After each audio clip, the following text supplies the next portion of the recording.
If you're headed for a cycling trip to London anytime soon, or you ride here often and you're just looking for a change of scenery, here's a load of unique, unusual and unexpected cycling destinations in the capital. Underneath the River Thames.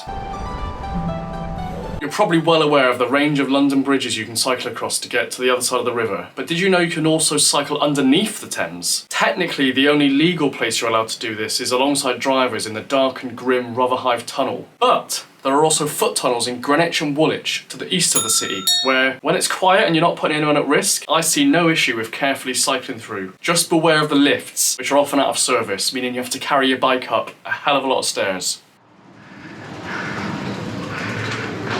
That's fast. Alongside planes landing and taking off from City Airport.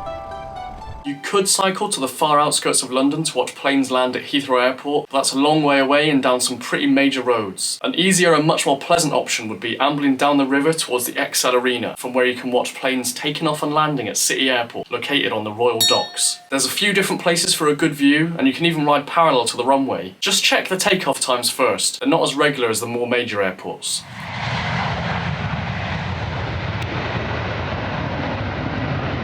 Over the famous Beatles zebra crossing at Abbey Road. In 1969, the Beatles recorded the album Abbey Road and, realising they didn't have an album cover sorted yet, decided to pop outside the famous recording studio of the same name for a quick and easy photo of the four using a zebra crossing to cross the road. The zebra crossing is still there to this day. Cycle to northwest London to try it for yourself, but beware the queues of tourists who have had the very same idea. I feel no different now I've walked across it. Alongside giraffes at Regent's Park. Regent's Park is a well-known destination for London cyclists, where thousands ride laps around the two ring roads each week. What you might not expect to see riding around this famous London park, located just outside central London, is a tower of giraffes, clearly visible from the road in their closure in London Zoo. If you want to surprise your Strava followers with a cheeky selfie with a giraffe, now you know where to head. If you had giraffes, would you call them Maggie and Molly?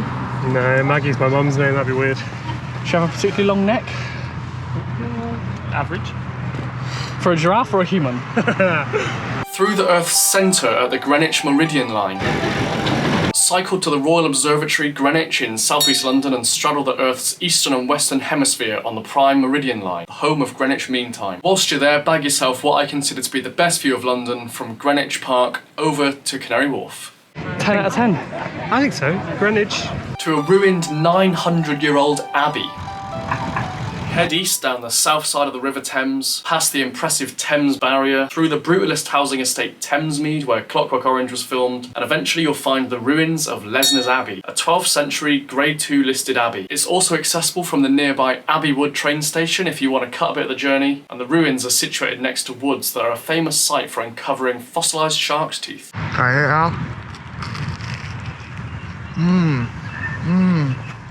There we go, that's it. Just a couple of tips on places you might want to cycle to on your next London bike ride. If you want to watch me and a few friends ride into City Airport via the Thames Barrier and along the River Thames, check out this video here and subscribe to the channel for more of the same. Cheers.